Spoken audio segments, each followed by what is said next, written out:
Salve saudara-saudari yang terkasih dalam Kristus, kita bertemu dalam Renungan Harian Katolik hari Rabu 29 Mei 2024. Renungan bagi kita hari ini diambil dari Injil Markus bab 10 ayat 32 sampai 45. Saudara-saudari yang terkasih,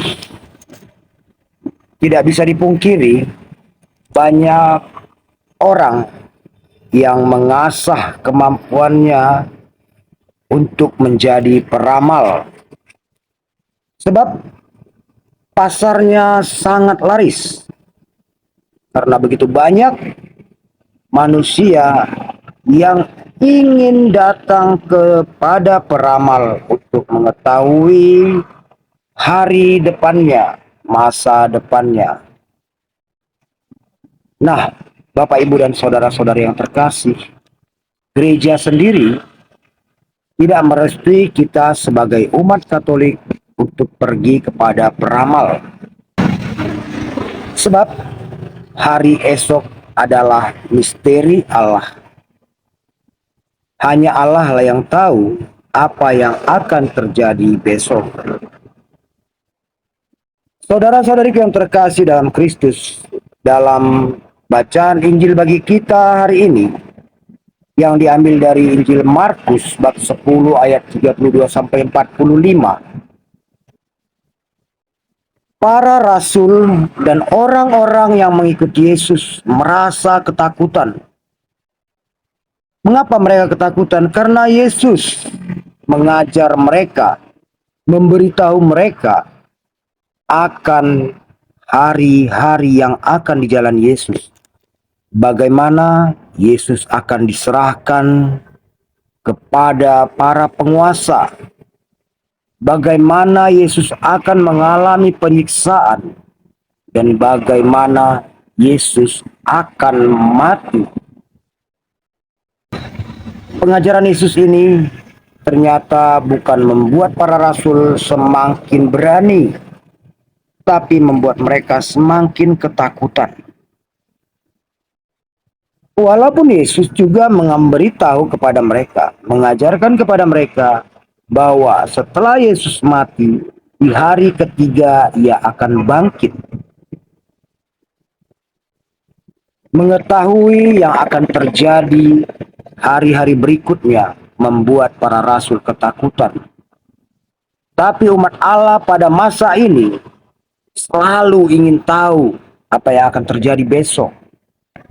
Bagaimana nasib, keberuntungan, perjodohan dengan bertanya kepada peramal. Walaupun sudah dilarang oleh gereja. Nah, Bapak, Ibu, dan saudara-saudara yang terkasih, pemberitahuan Yesus akan apa yang terjadi padanya, penderitaan dan kematian hingga kebangkitannya, membuat para rasul ketakutan. Tapi Yakobus dan Yohanes malah mencari kesempatan meminta kepada Yesus agar mereka ditempatkan di sebelah kanan dan sebelah kiri Yesus. Mereka ingin memesan tempat. Tapi apa jawab Yesus? Hal di sebelah kanan dan sebelah kiriku itu telah ditentukan oleh Allah. Yang dimaksud Yesus telah ditentukan oleh Allah bukan siapa orangnya, tapi siapa yang dapat memenuhi kriteria untuk berada di sebelah kanan Yesus. Siapa yang memenuhi kriteria untuk menikmati surga yang kudus dan abadi. Yesus bukan ingin mengatakan si A atau si B, tapi siapa yang setia dalam iman hingga akhir. Itulah yang akan berada di tempat yang disediakan oleh Allah. Nah, Bapak Ibu dan saudara-saudari yang terkasih, jawaban Yesus bukan dia yang menentukan, bukan berarti Yesus tidak tahu. Tapi ini adalah misteri Allah. Namanya misteri, hanya Allah yang boleh mengetahui, bukan untuk diumbar.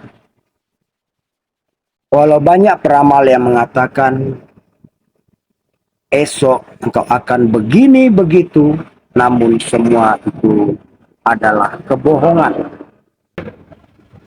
Sebagai umat Allah yang mengimani Kristus, sungguh ironis bila kita bertanya kepada para peramal tentang hari depan kita, tentang perjodohan kita.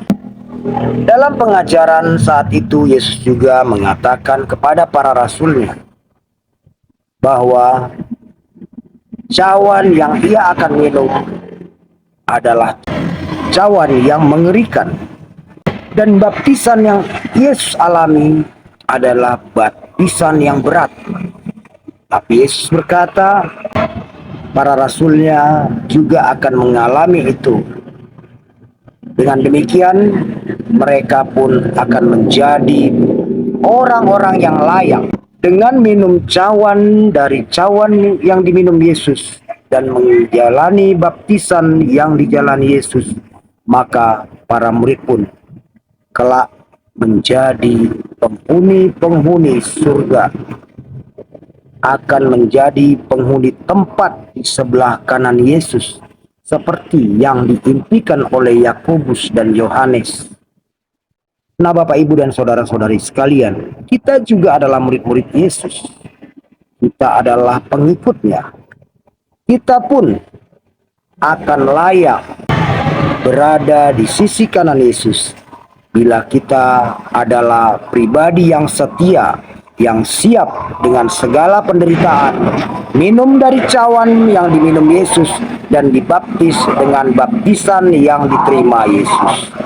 Nah, saudara-saudari sekalian, semoga renungan hari ini membuat kita semakin teguh dalam iman kepada Yesus.